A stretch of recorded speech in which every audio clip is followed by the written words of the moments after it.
It's 4:20 a.m. Hi, and welcome to episode 1 of The Stoned Witches Hour with Shell and Layla. Grab a seat, pack a bowl, and maybe turn on a few extra lights.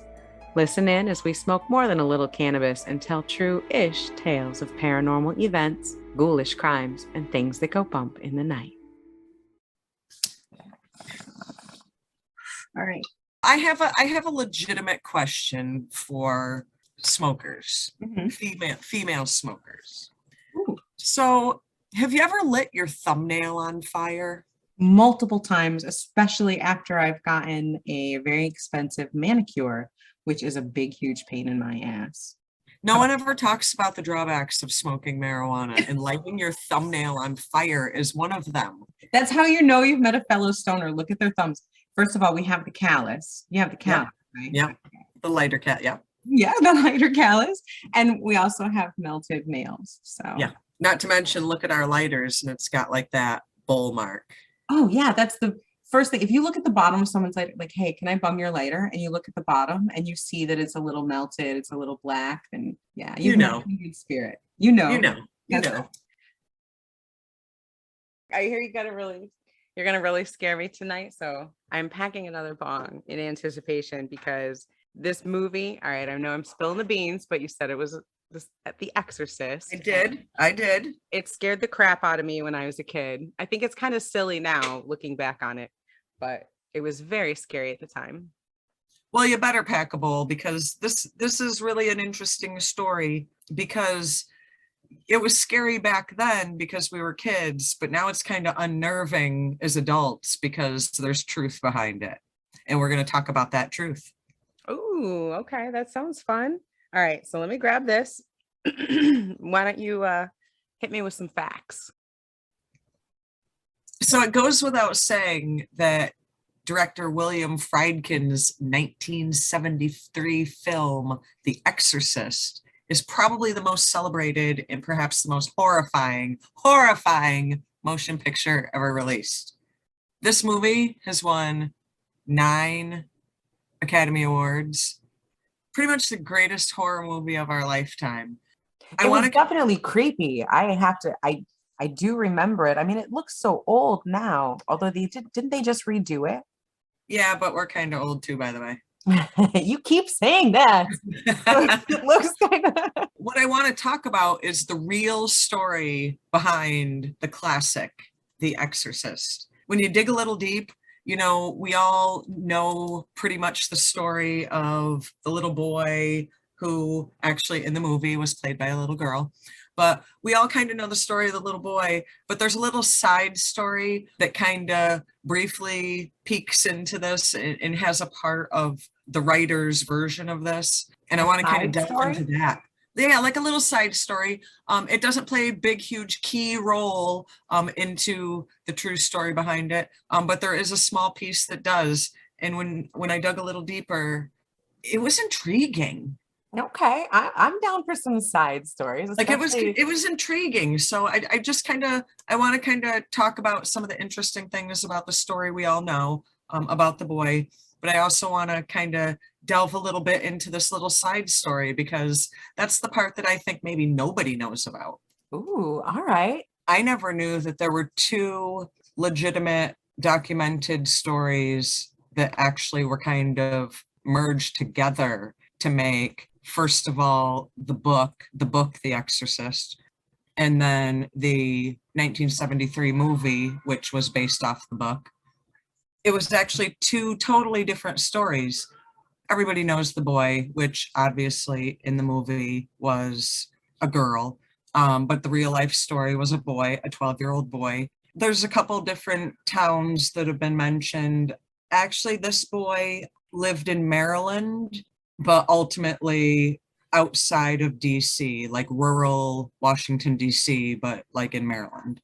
All right. So in the movie, it was a girl, and you're saying in the real life story that it's actually about a boy? A 12-year-old boy, yep. I did not know that. I've never heard that before. I always assumed that even the real, true, quote unquote, story was about a young girl. By the way, I just want to point out that in the St. Louis University's Pius the 12th library, there are binders of documents that relate to this. Really? They have a ton of information about it? Yeah, all of the news articles, the case studies, the newspaper articles, like there's like a folder, man. Oh shit. This was in 1949. So, you know, I mean, it's a upper middle class type environment, to say the least. Okay.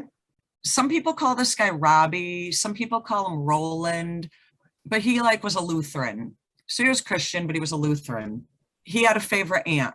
Don't we all? Yeah, I think I have a favorite aunt. You know, you figure it's the 40s, and this aunt, Harriet is her name, gets him into Ouija boards.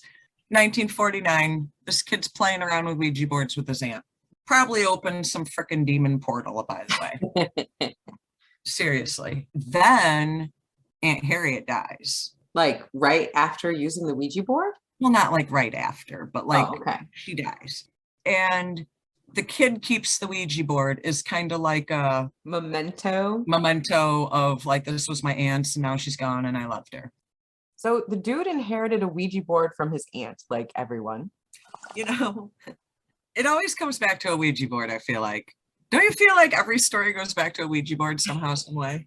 Especially in the 70s and 80s, it seems like every single story had a Ouija board involved. I do have to admit, though, I inherited a Ouija board, but from my grandmother. Do you remember the one that we used? Yeah, we've used it a couple times, I think, in some pretty spooky spots. The really old one, like the first run, Parker Brothers, 1974, I think, Ouija board. You know, funny story. I also inherited a Ouija board from my grandma. Of course you did. But no, like here's the irony of my life. This predates Parker Brothers. It was from like 1949, manufactured in Salem, Massachusetts. Woo! Oh wow, nice. Talk about legit Ouija board. And I have some interesting stories about that we'll talk about another time. Actually, I bought a new one as well. I have a collection. You know how I am. I like to collect things. You have a collection of tarot cards. I know about your quite extensive collection of tarot cards, which I envy and covet. But I also have a mini collection of Ouija boards. Oh, I love that. What have you got? Like, I know you have the super old Salem one, and you said you. I got this super old Salem one, which I guess, kind of long story short, my grandmother bought back in the early 50s when, you know, when ladies would have lady parties. Lady parties? I don't know what you call them, like sewing, like card parties, sewing parties, drinking parties. I don't know, like, okay. Like how I would come over and smoke and we'd hang out and smoke, but this would be like people drinking tea and having crumpets and like there'd be like 10 of them and okay. But they wouldn't be smoking weed. But anyway, so like, you know, they'd play cards and this and that. So anyway, 50s Ouija board, got it. Then my mother used it and my aunt and my uncle as teenagers. And then when my grandma died, they were like, hey, you know, do you want this? I'm like, this is gold. And you people don't even realize this. To me, It was gold. At 16, I got the Parker Brothers version for Christmas one year. Santa was kind. I still have that from my original one from my teenage years. And then I've collected about 4 or 5 other ones. Most recently, I got this most beautiful artwork one in downtown Salem, and it is gorgeous. I think you showed that to me. That's the butterfly, beautiful blues, and yeah, it looks way too pretty to be a Ouija board. Which actually they have the Ouija board history museum or something or other here. Yeah, I remember. That's part of the reason why you get Ouija boards. But okay, so we've ascertained like everyone obviously inherits a Ouija board from a family member. Of Correct. Then they start having like paranormal activity in their house, vibrations to strange noises to flying objects. Did they immediately connect it? Like, did it happen right after the aunt died, or was this like not connected? It was connected, but they didn't realize it. Okay. So they just didn't know yet at the time what was causing it. Right. Basically, they felt later down the road, they realized this was probably like the infestation stage of possession. Okay. Like books would fly off all of a sudden. And then that's when like the bed would start shaking violently, which I'm sure you remember from the movie. Furniture moving across the room, the scratching noises on the wall. like any parents, you're going to be like, hey, maybe I should take my kid to the doctor because it's 1949. And where else do you take your kid if some shit's going down? You take him to the doctor. How do you explain that to your doctor? Yes, my 4-year-old is levitating 3 feet off of her bed most nights. And occasionally we are noticing that as her head spins around, she's vomiting pea soup. I mean, how do you say that to your pediatrician?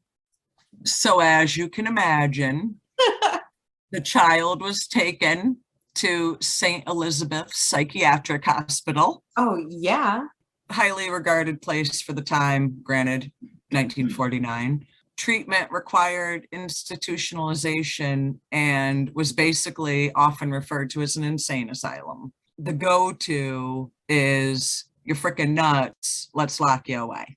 Well, didn't they do that for everything, particularly women at that time? Oh, you're cranky? Insane asylum. Oh, you have Right. bad periods? Insane asylum. Oh, your husband's an asshole? Well, you need to go to an insane asylum. Well, listen to what they tried to say was wrong with this kid. They tried to say that he had like schizophrenia or Tourette's. So, back in those days, they just assumed the paranormal was nuts. He happened to get the parents happened to tell the story to someone who was like, hey, actually, you should get a priest. And they were like, hey, we'll do anything we can to try to fix this. The parents were able to get a priest to go to this crazy hospital. Was he responding at all in the hospital? As the doctors were trying to treat him, were they having any success with him at all? No. Poor kid. So remember, I told you they were Lutheran. So the parents were referred to this Father Albert Hughes. Now, this guy was Roman Catholic. So basically, that's the whole point of pointing out they're Lutheran, that now they're referred to a Roman Catholic, which is a little bit different, but I don't know how. Okay. This guy totally believed that the boy was possessed and ended up seeking permission from the Archbishop of Washington, D.C. to immediately begin exorcisms. Yeah, I think that is something I've heard. Don't they have to get permission to do that? They can't just go performing exorcisms willy-nilly. They have to ask permission It's like you got to ask your supervisor kind of thing. Right, okay. So he goes and tries to do this, and then he can't do it anymore because the kid starts breaking off pieces of the mattress springs and slashing the priest with it. Wow. Oh my goodness. So ultimately leaves the first exorcism unfinished. Bad idea. Oh no. Then scratches start appearing on the kid. So is the kid scratching himself with the springs, or did they take all sharp objects away at that point? All sharp objects away, and all of a sudden the word Lewis is carved into him. Okay. No, a name? So the mother What's the kid's name? Ronald or Roland. That's or right. That's right. Not Lewis. So the mother thinks that it actually means that they need to go to St. Louis where they have relatives. Okay, why would you make that connection? Oh yeah, someone's carving the name Lewis into my son. That must mean the city's St. Louis. She has this cousin who's going to St. Louis University. They put her in touch with this other father, Father Walter Halloran, and Reverend William Bodern. These are actually Jesuit priests, which again... Oh, a new flavor. We're introducing a third flavor. A different flavor. Okay. And they agree to do the exorcism with a whole bunch of assistants. So remember in the movie where they had a couple priests and 5 assistants? So here we are with that. They go there, that's the whole vomiting, mattress thing, kind of the same types of things that happened when the first exorcism failed.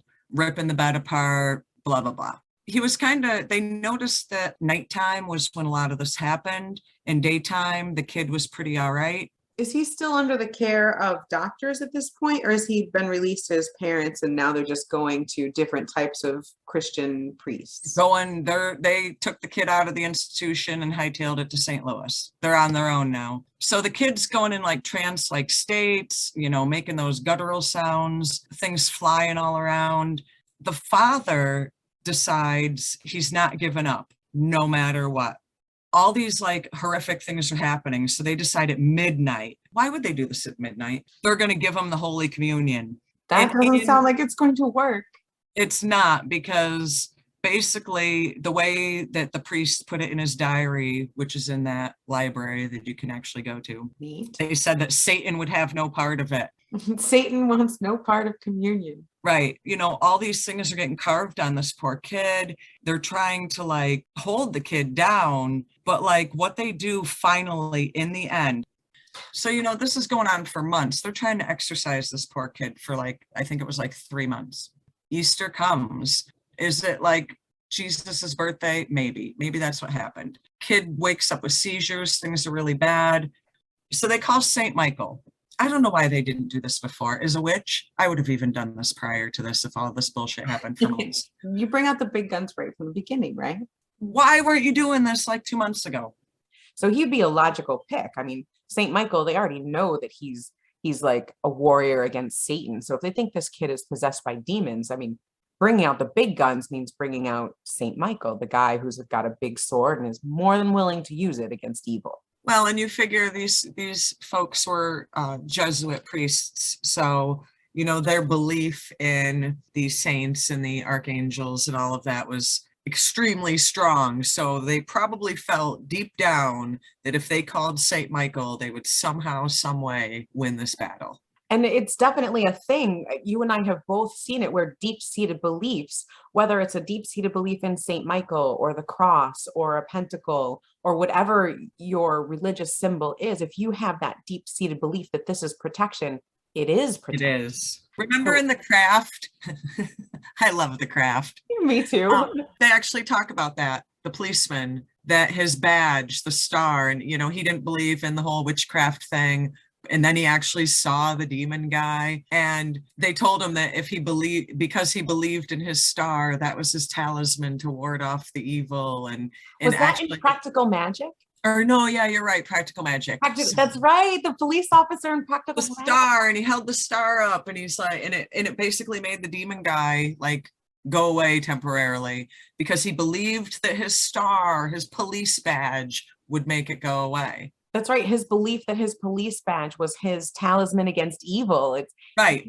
yeah, it was so much a part of who he was. Exactly that. So whatever your belief system is, if you believe that putting your foot underneath the covers at night is going to stop the demons from eating your toes, it will. That blanket becomes powerful. It becomes a safe, you've made a magical space underneath it. And, Just so you know, I do that every single night, and I do believe that, by the way. oh, it's true. Everyone does that. Ghosties can't get my feeties if they're under the blankets. Duh. Well, that's a life truth. I think everyone, we all learn that as children. We just carry it with us into adulthood. We just don't talk about it. Exactly. We just know it's true. So they call Saint Michael to kind of expel Satan from this poor kid's body. Saint Michael was like supposedly like fighting Satan for his soul. They are doing like this Like right there in the room, there's like a saint battling with Satan over this boy's soul. That sounds I fucking guess, scary. yeah. So this happens for like 10 minutes, but like all these weird things were happening like during this battle, like that was like this 10-minute long battle. Like an X appeared on the kid's chest, and it's supposed to be like they thought that meant he was possessed by 10 demons instead of 1, and like, Oh, because X is the Roman symbol for 10. Yes, Yeah. points for me. I'm a stoner and I still got that. All right. and like he had like a pitchfork shaped pattern with red lines on his thigh and like a snake going Wow. down his ankle. Like, This poor all this- kid. and I mean, imagine being like 12, 13 years old I'd be And getting all the shitting stuff myself. carved on you. Oh, that poor baby. And then all of a sudden, like the kid just comes out of a trance, and he said he was gone and never coming back. Saint Michael won. Their belief in their faith in that kind of pulled through for him. Wow, that's fantastic. What a cool story. And the author used that story. It was his, he was looking at, you had said he was looking at stories of exorcisms and he came across that local one, right? Yeah, he was a student. The author was a student at Georgetown University outside of DC. He was taking a college course that this article somehow infiltrated and related to that course, and kind of dug into all the newspaper articles because it was happening at the time. I mean, it was like Kind of hearing going out on. news at the time. Yeah, it was the Okay. headlines at the moment. He was kind of looking into the exorcism stuff separately in his college life, and in his outside of college life, the headlines is this current thing happening to this boy. you see in these articles, he's a writer, wants to write a story. Even though it like evoked negative reactions from like religious groups, do you realize, this is going to blow your mind, this guy actually wrote this novel to try to scare people into going back to church? Wait, Like, that was the whole premise? yeah, he really thought he'd scare a whole generation of people into going back to church. Like, sorry, pal, led me down the path to witchcraft. Ooh, that backfired. Like, really, he thought that the premise of the story would lead people to go back to church. He, during his classes at school, had been going into the Loudun, France incidents, the exorcisms that happened there, 1632, when that happened. There So were he- exorcisms that happened in France. This isn't just an American phenomenon. There were No, exorcisms- actually, yeah, this actually happened in 1632 in Loudun, France, and kind of resulted in what became the witch trials across the world. the Salem witch trials. You know, everybody in the free world has heard of the Salem witch trials. Right. Whatever year that was, I don't even remember, 1692 or something. We always kind of don't focus on the European witch trials. You know, some of the European witch trials date back prior to the Salem, Massachusetts witch trials. They're called the Loudun possessions. That's the name of this particular story that is also intertwined in The Exorcist, which I'll get to how, was actually also a notorious witchcraft trial that took place in Loudun. And this happened in 1634. And I'll get into the witchcraft trial part of it in a second. So that was quite a bit before. You were absolutely correct. The Salem witch trials were in 1692. And so that was quite a bit, what's almost 60 years, 50 plus years Yeah. before the Salem witchcraft trials. 58 years before. Yeah. What people don't realize is the second story actually dates back to 1634. So like we're talking, shit, I'm high. I'm having a bad math moment. What, like 400 years? I can't even do math when I'm not high. Hold on, let me get my socks off so I can count my fingers and toes. All right, what are we doing? 1634. So like, I don't know, like 300-400 years ago, whatever, like a long time ago Okay, long ass time ago. in France. I don't speak the French language, so maybe I'm not pronouncing some of this right, and for that I apologize. But okay, so 1634, I think it's pronounced Loudun, France. I think you might be right. I don't Or- also don't know French, but I think that sounds right. Yeah, Loudun, France, I believe. There was some issues with a nun and a priest, actually 17 nuns, I believe it was. And a priest. Wow. That's a prolific priest. It was the Covenant of Ursuline Nuns. Ursuline convent. I think that's how it's pronounced, Ursuline or something. Ursuline convent or Ursuline convent. Yes. All I can think of is Ursula from Little Mermaid. Right. And they were said to be visited and possessed by demons. And again, you know, I am not a French speaking person, so I might be pronouncing this all wrong. The Catholic Church did an investigation, and there was this local priest named Urbain Gardier, and he was Urbain. Urbain. Urbane. Urbane. Okay, that's a name. That's quite a name. All right. It's 1634 in France. His name's not Steve. All right, good point. I'm sorry, Urbane. Lord. Listen to this. The witch Urbane. trial. I'm sorry. Thank you. His name's not Steve. Oh, it's Urbane. That's why it's funny. All right, sorry. It's not Steve. No. But so this guy's a priest. And this Urbane. is Urbane the priest. Urbane the priest. Sorry, I'll be quiet now. You're high. I know. I'm Smoke sorry. a bong. Smoke a bong while I talk. All right, hold Well, on. anyway, Urbane is a priest. And as is true with pretty much all witch trials, he is like not a witch, being accused of a witch. And what happened was he was like this kind of debonair, kind of hot and sexy guy. I don't even know what hot and sexy in 1634 France looks like. I have like- no idea. Imagine, like, do these people, like, they don't brush their teeth, they don't shower for weeks, like when they do shower, it's in a river. I don't know what the expectation is, but apparently he was like a good looking feller. He pissed everybody off in the town because basically, whether they were young or old or single or married, he was pretty much fucking everybody. Yeah. Oh, sleazy. He was sleeping with everyone in the town? All the men in the town decided to try to persecute him Oh yeah, they're like, this dude has got to go. He's making because us look bad. basically their wives and their daughters were like fair game and they were getting pissed. Urbane, sexy man, Sexy, sleeping with the whole town, urbane. come trial time, all of a sudden, nobody wants to be a witness. So they had no choice but to let him go. Really? No choice. No They had one?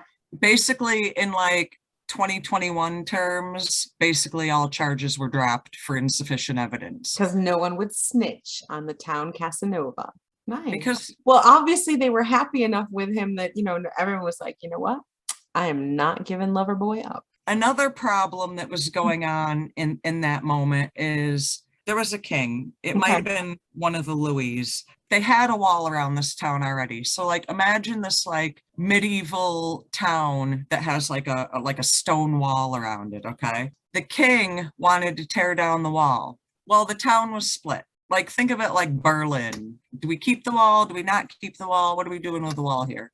The Catholic Church decided, no matter what they personally believed, as a church entity, they were going to side with the king to tear down the wall. Guess who didn't want the wall torn down and fought tooth and nail? Urbane? Urbane! Why did Urbane like the wall? Was he keeping his lovers separate? Probably. He felt that that's the way it was, that's the way it always should be, and just because the king wants it doesn't mean we should do it kind of thing. Like he wasn't really a rule follower. Obviously, no care for the sanctimony of marriage. Basically, he ended up winning the Battle of the Wall, and as punishment, because they couldn't convict him of basically being a man whore, they made him the priest of Loudon. Wait. So they took the man whore and they made him priest of a whole city. Yeah, behind the wall. And then like these people couldn't leave the town. They were stuck behind the wall. Like So wait, even better. So they took the man whore and they made him the priest of the like trapped people in the city. They're like, you want your fucking wall, then you ain't leaving. There was 17 nuns there. Are these the 17 nuns he slept with? Yeah. Typical man whore Urbane. Okay, go on. Well, because he's the priest and He's the priest, yeah. Poor nuns, those poor nuns. now these chicks range to be about 25-ish years old. There was a plague. It's like freaking now, 2020 plague. That was part of the reason actually why they were kind of quote unquote locked in the town. Couldn't leave the wall because they didn't want the plague coming or going. Oh, so they were on lockdown? Like Basically, last year? Okay. basically, plague is 1632. I don't know. Okay. But, you know, a lot of the wealthy people and a lot of like the doctors and like business owners, they had left before they were kind of locked in the town. There was a period where the people who wanted the wall to come down, they were able to leave when the decision was made to keep it. And it was kind of like, you want your wall, here you go. Okay. People were kind of isolating. Oh my God, I didn't even realize that it is like now. Even the nuns kind of like lock themselves in their little house. All right, hold on. I need to do one more hit because I am not high enough for time repeating itself. Okay, continue. So the nuns aren't getting any visitors anymore. And Urbane, Because plague. because the plague. So they're kind of, even though they're like in the lockdown town, they're still kind of like not leaving the house. Okay. So Urbane was still visiting sick people and giving money to the poor. Gracious man, gracious man. Gracious in public, but then behind the convent walls, he was raping 17 women. Then all of a sudden there was a nun. Now you got to remember, these are like 25-year-old kids. Probably have to be like, what, 18 to be a nun? I have no idea. I think they were throwing their girl kids that they didn't want into the nunneries like left and right. So I think some of them were pretty young. This young nun all of a sudden has a vision of her dead father. Basically, all these other nuns started having visions of a dead priest. like a recently dead priest that died of the plague. So they decided, because they're having all these visions, dead people, that all these nuns need to have an exorcism. Of course. And isn't that what you do for bad dreams? You call in a priest and have an exorcism. Duh. remember the kind of controversial scene with the crucifix in a sexual act kind of way? Oh yeah, that scene. Yes. That is what these nuns started to do in France. Like for fun? Were they coerced? Did the demon make them? Like I guess the demon made them, I guess. They decide to let Urbain try to exorcise the demons. But then 2 other priests got involved and blamed Urbain. And they said that Urbain was the one who brought this demon, Asmodee, and purposefully like possessed these nuns. What? So Urbain was behind it the whole time? That's what they were saying. That's what they were saying. These nuns are kind of quarantined in their convent. So like they're not even opening the door for anybody except essentially Urbain. Right. No alms to the poor. No. They're on lockdown. They are 100% quarantine lockdown. 17 women locked down in a convent, locked down in a city. No one can see them except handsome, sexy Urbain. sexual deviant Urbain. This is not a recipe for good things. No, so he was doing some shady stuff, and that's where some of the tie-in to The Exorcist, the movie, or the book, either way. There is a tie-in somehow, This is such a good story. I forgot. I'm like, what the fuck is this crazy demon-possessed dude gonna do next? I forgot there's a tie-in to The Exorcist. All right. So, these 17 girls, young women, are being taken advantage of by a person they trusted, their priest. There does seem to be some weird stuff going on, because they really did it does seem like he was maybe either a Jekyll and Hyde, or maybe invoking something not so nice.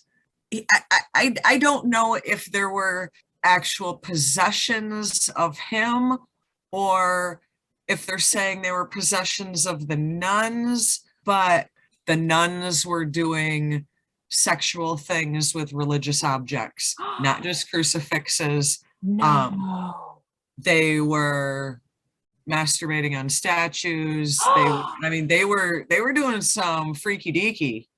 You said in The Exorcist that the boy was kind of normal during the day, like Urbain going to people's houses during the day. Right. Okay. And then at night he turns into a freaking demon, and he's like doing all this crazy stuff with the nuns. Potentially correct, because see, I don't know how, or I don't know what he did. I don't know what happened. He could have just been a man whore who got possessed, and his man whoreness went all sexy demon. He kind of quote unquote put a spell over these girls, and they would just get violently horny and do some crazy stuff with some religious objects. And they started calling him a magician. Then it was like they decided to have these big hearings again. So they do this trial, the second trial, and at the end of the trial, they find him to be guilty. So this time, is he guilty of being a man whore, or is he guilty of being a demon? He's guilty of being a witch, essentially. Ooh, okay. Now that he's guilty, it's execution time.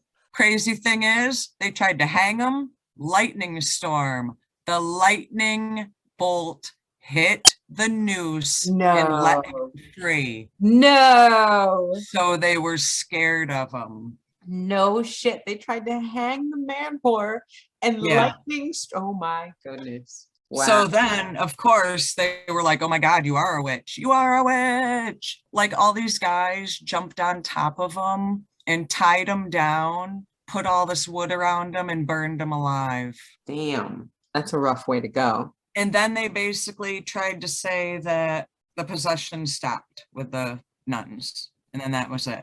Everything stopped once Urbain was gone? So it was his fault. Kinda, yeah. Well, he was probably raping all 17 of those poor nuns. The poor things were probably like scared out of their wits of him. And when the other priests came, they were like, Please, it's a demon. Right. But to go back to the boy. Yeah, how is this related to The Exorcist? Oh, because of the crucifix, that scene. Yeah, basically. That was like the one piece. Still an interesting story. Absolutely. So they stole that part and like inserted it into, oh wow, sorry. No pun intended. And they stole that story and put it in The Exorcist just for shock value. That's what he took away from that story. He's like, hey, this masturbation thing is way too interesting. I'm throwing it into The Exorcist story. You know, you look at the story, there's a lot to it, and it's a very interesting story. I never heard about the Loudon exorcisms. I had no idea that that was kind of the pinnacle of the witch trial movement. But yeah, you look at the whole thing, and that's the one piece you can pull out of this, my friend. That's it. I had no idea. Where is your head? I mean, obviously that's why they made this little boy into a girl, so they could include that sexualization in there. Right. What's a scary movie without a little bit of TNA, right? You got to like throw in a little sexualization, or people aren't just going to watch your scary stuff. And some of that vulgar talk where she's talking vulgarly about some of her body parts and stuff, that was also said to be some of the stuff that the nuns would do. The whole sexual piece of The Exorcist is what came from the Loudon exorcism stories. I wonder if it was the same demon. You know, right? Right? That'd be interesting. It could be. We'll have to look and see a little deeper. I can't believe you found that. Like, how? I never knew that. And you know, like I said, a total side story, but just that little piece that ties it in made it so worth finding out about that. You know, that makes the movie so much more interesting now, just to know that it's not just one. Beside the fact that it's a true story, that you can go to a college library and look up the actual documentation of people that experienced this. Beyond that, to know that there's these other interesting historical pieces that were pulled into it. Like, how interesting is that? Yeah, because again, you know, that was like what, Wow. Almost 400 years ago. Amazing the things that you can find when you get high and go down a rabbit hole. Seriously, dig a little deeper, smoke a little more. You know, that's actually good advice. Dig a little deeper, smoke a little more. Things would be so much nicer. So in the end, these priests like did it, man. They rocked it. Well, like the seventh one they tried. Yeah, right. And no one would ever talk about it after that. They went on and lived their lives. They wouldn't even release, like, technically, like the last name or the real name of the kid. That's why you don't know if it's Ronald or Roland or Robbie. They're kind of sketchy about that. The kid never admitted it, like grew up all these years and never was like, hey, that was me. I mean, that kid's got to be like 80 right now, if he's even still alive, and never once publicly was like, hey, that was me. Just kept it quiet, never said anything, never tried to seek fame. But this guy heard about it and wrote a book about it, and then it became a movie. Correct. Wild. Correct. Oh my God. And we think back at that, you know, that's like one of the original awesome horror movies of our lifetime. You know, we look back on some of those crazy parts. Apparently, they were one story or another, all pretty much based on facts. You know, you got the Ouija board that opened the portal. You know, you got the story from Loudon where the man horror priest is burned alive for being, you know, supposedly witchcraft. Right. To like this poor little boy who's getting his body carved up by God knows what. And then these priests that are doing whatever they can to try to save this kid. And at least the priests and the parents didn't just like leave him in that nut house. God knows what happened to the poor kid. Right. Well, let's see. We have the bad priest and then the good priest to make up for it. Gotta like that. Just interesting to see that what the true story of this was. And it's documented, and it's kind of weird that it actually is, because that was a creepy movie. Diary from a priest. There's an actual written diary from a priest of what he experienced during this. That's just crazy. That's nuts. Absolutely amazing. Nuts. So what are you smoking tonight? After that story, I'm really, really glad that I'm smoking some of my favorite Gorilla Glue. Although I think we're not supposed to call it that anymore. I think we're supposed to call it GG, like G or GG4.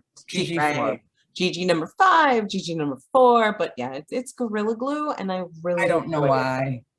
But yeah, I don't think the company appreciated having their name associated with a marijuana cultivar. But yeah, so I'm smoking some GG number 5 from my favorite delivery place, the gas station. It's pretty good. I like it. It's very tasty. It's got a really great high. It's one of my favorites. I first started smoking it when I came out here to California, and I discovered it because the garden shop that I went to had some clones. And while we were waiting to get our Gorilla Glue clones, they were packing bongs, which they probably weren't supposed to do, of their own homegrown Gorilla Glue. And it was just so tasty. And the clones came out great. Growing it was easy. Smoking it was even easier. Very tasty. So yeah, tonight I'm smoking some Gorilla Glue. How about you, Shell? What are you smoking this evening?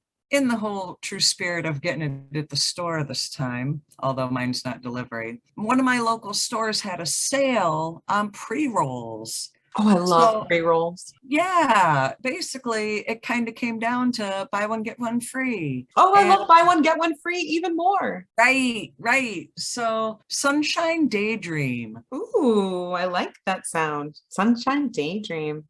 Very nice, very nice. Kind of a happy-go-lucky high. So you're smoking some Sunshine Daydream on the East Coast where it's all dark and cold and wintry. Is that helping you feel a little bit of Shush that? yourself. Shush yourself. Yeah, it's gorgeous here. It's gorgeous. Yeah, well, it's getting ready to snow here, so whatever. Oh, well, it sucks to be you. Yeah, pretty much. All right, Shell, spark up a pre-roll. Make sure you've got those lights turned on. Are you ready for a story? Uh-oh. Let's see. Scare me. All right, you got here it goes. Like any good ghost story, I'm going to start. It was a dark and stormy night. Okay, not really, but it had just been storming and the wet pavement was black as ink. There was a young couple. Let's call them Kim and Pete. No reason. They were parked on the shore of White Rock Lake, which is near Dallas, Texas. And this is in the late 1920s. And you can probably guess what this young couple was doing, parked at the side of a lake in the middle of the night.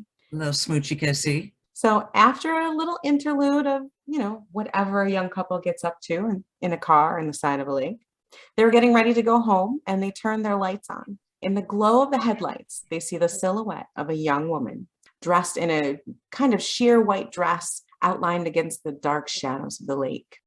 This young woman moves closer to them, and in the light of the headlights, they can see that she is soaking wet from head to toe. The dress is just clinging to her in the cold, and her blonde hair, it's always a blonde, Shell. Why is that? Really? Right? I don't know. I think they think we're stupid. Like what? So her blonde hair is soaked and just clinging to her face, her shoulders, and her back. The poor thing is just drenched. She speaks in a faltering voice and she sounds distraught, and her voice is hoarse as if she'd just been crying or really cold. And haltingly, she tells them that she had been on a boat on the lake with her fiance and her friends and that there'd been an accident. Between sobs, she says something about the boat capsizing and that all her friends are safe, but she had somehow become separated them when trying to get to the shore and that she needs to go home. And Pete, being the gentleman that he is, gives her his coat to wrap around her scantily clad body, and she climbs into the rumble seat of a car. Is it like the back seat? Not only is it a back seat, but it's like, picture an old like 1920s car where it's just like a two-seater, right? And then it has like this big trunk off the back. Well, Yeah. the trunk folds up backwards and basically makes a bench seat outside the car. So that's your rumble seat or your mother-in-law seat, right? Like it's Like the Munsters? Yes. So it's like a trunk seat. They're not actually sitting in the car with you. They're like kind of outside the car. So she decides to climb into the rumble seat of the car because she's soaking wet. She doesn't want to squeeze in with the couple. So she sits in the seat and gives them an address that's just a few minutes away from the lake. As they're driving to this address, Kim is like clinging up next to Pete and nervously glancing at the beautiful young woman in the rumble seat. And she sees that this woman doesn't speak again, but is just kind of sobbing quietly and staring off into the distance. After a few minutes of this, Kim notices that the young woman appears to have fallen asleep. And when they get to the house and are pulling in the driveway, Kim tells Pete not to wake the woman as they're pulling in because she just feels so terrible for her. So they pull in and Pete sprints to the door and knocks on it, just hoping that there's someone going to be awake this late at night to retrieve this poor, sad, cold girl from his car. The door opens and an older man looks kind of sleepy, befuddled, and confused. And then as Pete explains, he starts to look sadly resigned. Pete explains that this woman in white had given them this address, and she appeared to be distraught and in need of help. And Pete just really wanted to get her some help. As Pete turns to point to the woman in the rumble seat so the gentleman can see her, he sees that Kim is now standing outside the car holding his soaked jacket, and the rumble seat's empty. Now, where'd she go? Right? So she's nowhere to be seen, and Kim looks really scared. Pete's very confused at this point, and the older man gently pats him on the shoulder, and with tears streaming down his face, he tells Pete that years before, his young daughter had died in a boating accident while celebrating her engagement. Oh. Yeah. And every year since then, someone has come to the house late at night claiming to have picked her up hitchhiking, only to have her vanish before he gets there. Oh, yeah. That's so shitty. Isn't that so sad? So it's like some people say that she's still trying to make her way home and that she just can't quite do it. Now, the thing about this story is that it's kind of repeated all over the country. I'm sure you've heard something similar. Everywhere. Every single state, I think, has a hitchhiker, ghost on a road kind of story. You're not wrong. That is very, very true. There's like tons of them all over the place. And the interesting thing about this one is that it was first published in a book in 1943, and it was called The Ghost of White Rock. Yeah, it was written by a woman named Anne Clark, and it was based on a story that apparently kids had been telling each other since the 30s in high school. I did a little digging and tried to see if I could find if this actually had any truth to it, because a lot of people seem to think that this is one of the places where this particular story had originated. I dug around and I found that the area originally belonged in the 1800s. It originally belonged to two families, the Daniel and the Cox families, and they settled there. And it was not a lake at that time. It was just farmland. There was a little town nearby. They had a private cemetery that's still there to this day that has like 500 or so people buried in it. And in 1910, construction began on White Rock Lake itself in response to a drought in the area. So they just made it? They just made the lake because of a water shortage. So they basically took these farms and turned most of it into a lake. And the cemetery is still there, but not much else remains of what had been there. During World War II, it was used by the US Army to induct recruits, and there were actually 403 German prisoners of war housed there. So it didn't have the greatest history as the happy place. So the lake itself was created in 1910. The earliest written account is the story that Anne Clark wrote in 1943, and she wrote it about stories, again, that had been circulating since the 1930s. I did find that in May of 1929, now remember May, so May of 1929, 3 young boys drowned there in a boating accident. Oh. Yeah, so a group of kids, I guess they used to regularly go out in these homemade boats, and they would go fishing. And on this particular day, one of the boats capsized and 3 of the young boys in it drowned. I feel like a homemade boat, you're already taking your chances. You'd think. Apparently they did it regularly, but on this particular day, yeah, their luck ran out. But none of them were obviously a young woman. So I didn't think that, although that fit the time frame, and it is a tragedy that occurred in the lake, it didn't really fit a story of a young woman. There were 2 young women that died in the lake. Louise Ford Davis, age 38, drowned herself there July 5th of 1935. Broken heart? They think so. Her sister found a distressing note and alerted police, and emergency responders rushed to the lake only to pull her lifeless body from it moments too late. They did find a suicide note and her white gloves carefully folded in the seat of her car. And it is rumored that it was a broken heart.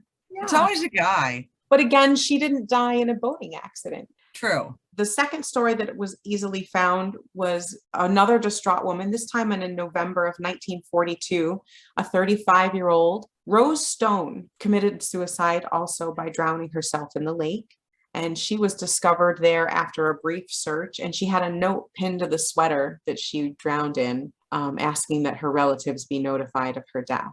I couldn't find any proof, but that was also rumored to be of a broken heart. That's just kind of a shitty lake. It gets worse, Shell. I'm not going to this lake. No, do not go to this lake. It's freaking creepy. Yeah, this is not even the beginning.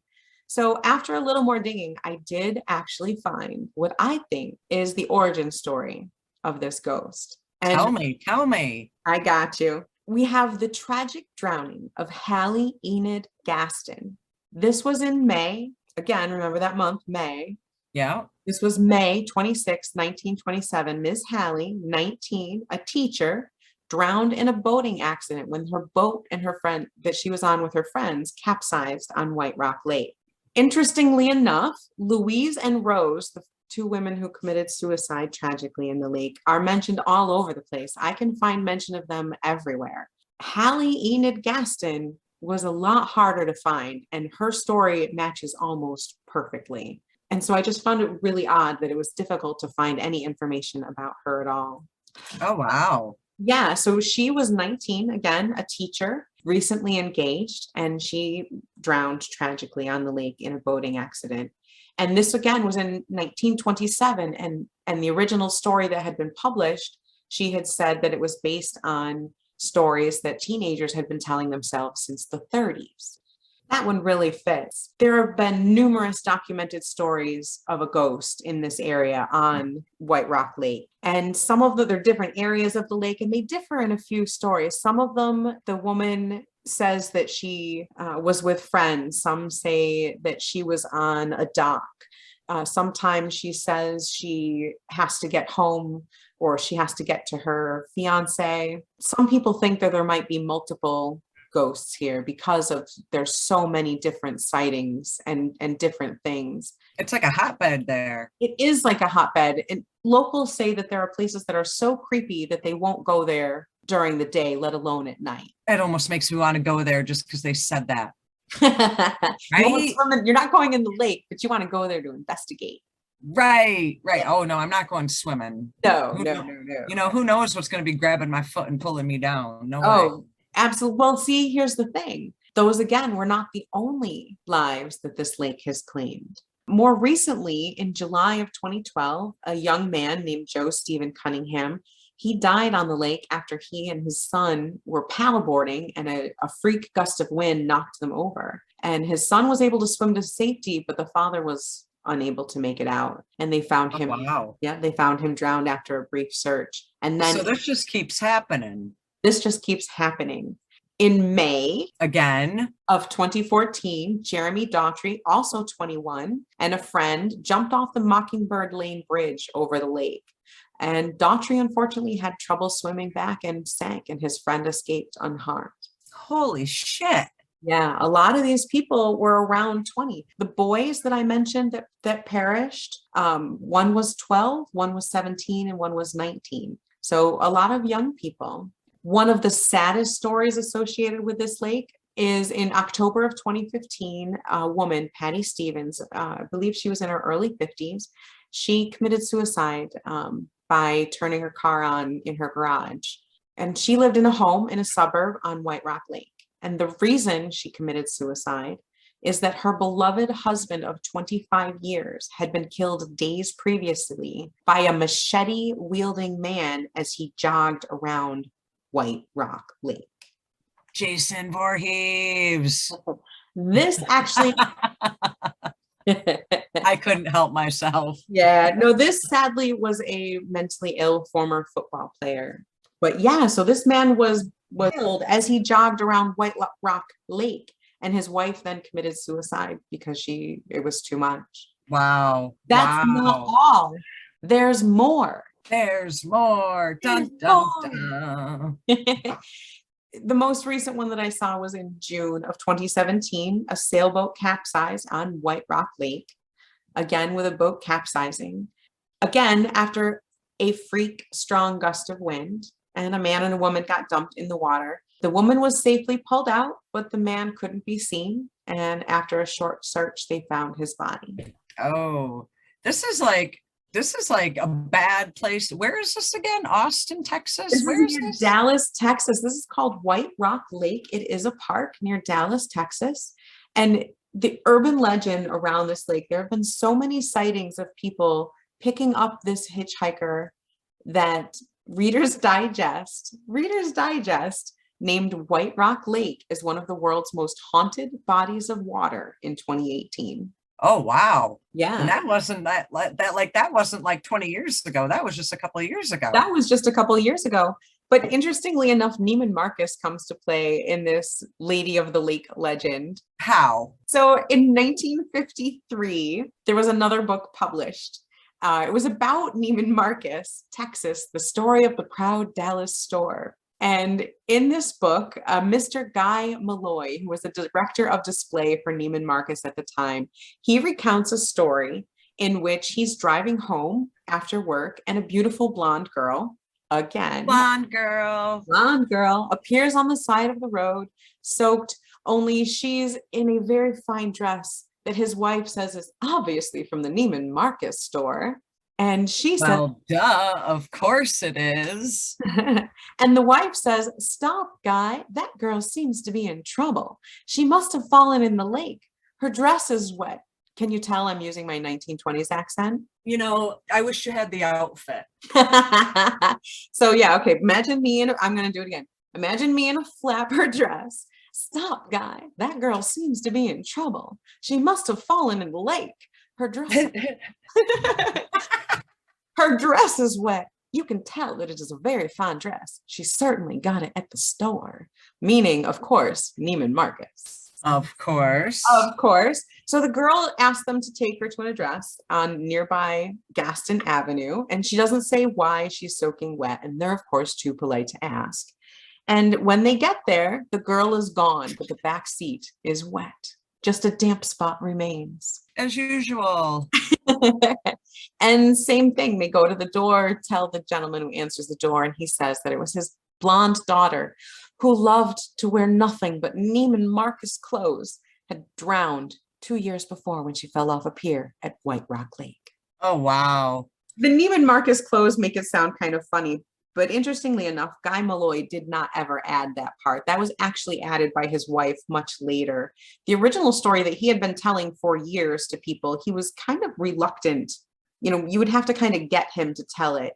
And in it, there was no trace of Neiman Marcus clothes, but he did say that he had picked up a young woman and she didn't talk much, but gave him an address, and he wrapped his jacket around her because she was cold. Again, no Neiman Marcus clothes in his telling of the story. Took her home, and then she was gone, and only his jacket remained. You know, one thing I noticed about both of our stories is the real people involved aren't necessarily jumping out there to tell their story to everybody. It's almost like they kind of shy away from it, and other people tell it, and they kind of try to hide from it. It seems like the people that had it happen are a little reluctant to speak about it. And in this particular case, it got very much embellished by his wife. She obviously threw the Neiman Marcus bent into it. But well, yeah. But there are a lot of different stories. The Dallas newspaper has several different accounts of people writing in. It was pretty easy for me to find people who have said that they have had something similar happen, or know someone that something similar had happened to. Interestingly enough, like you had said at the beginning of our conversation, it is part of Americana. It's like woven into so many different states.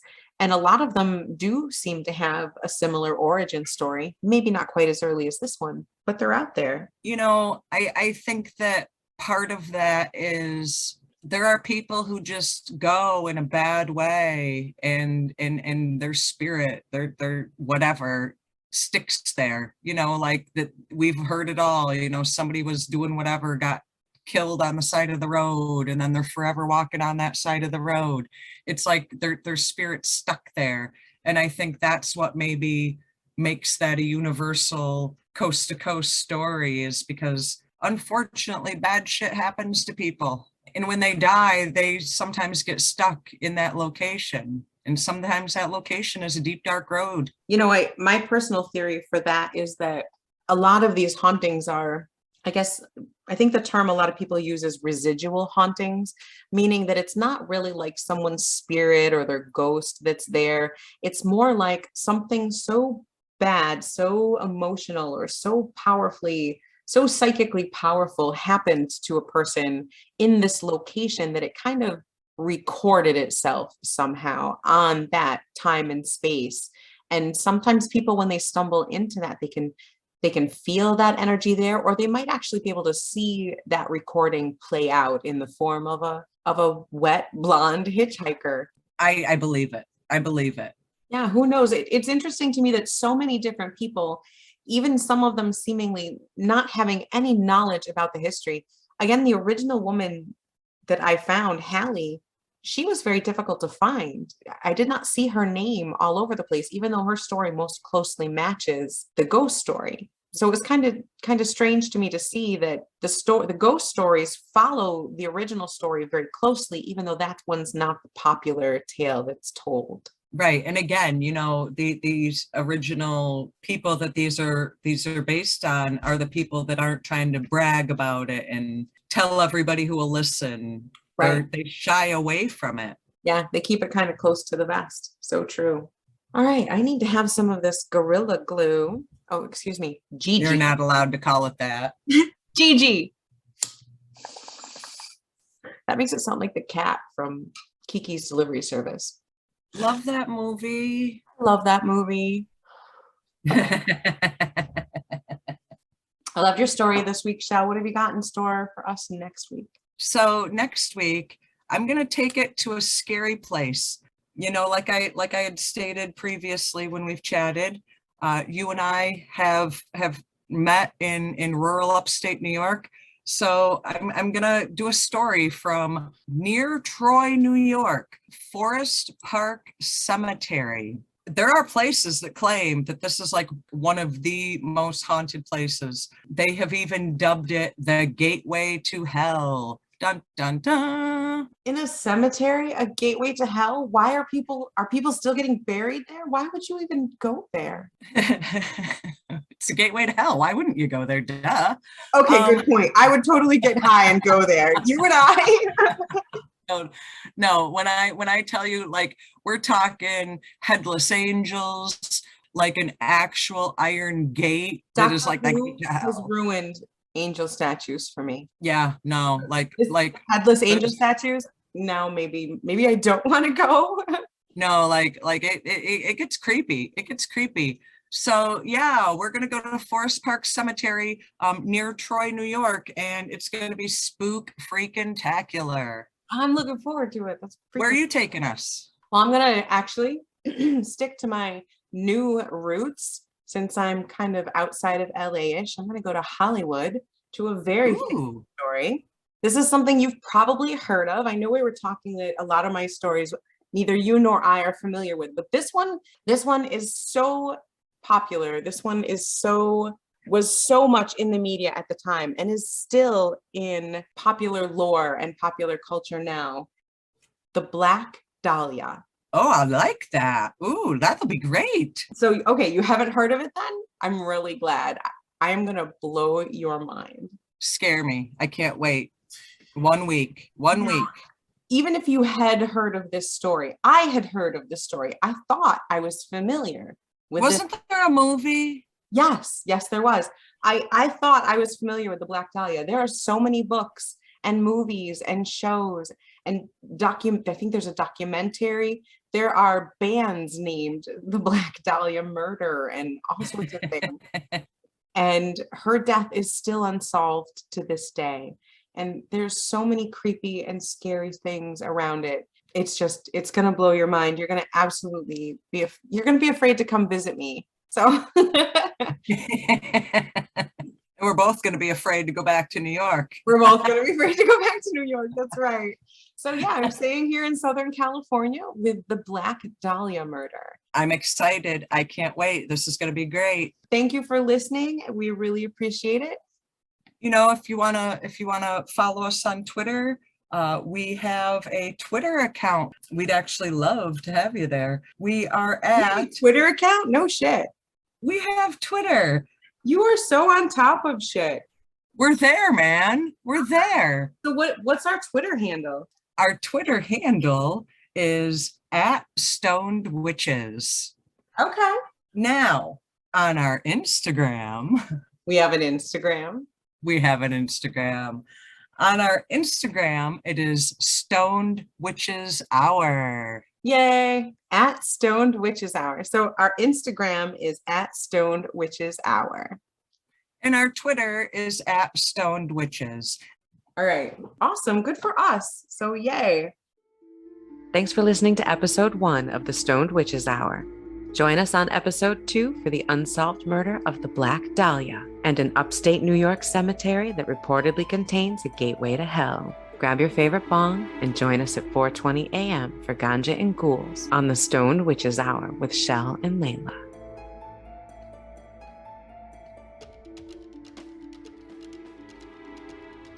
All right. Cut. All right.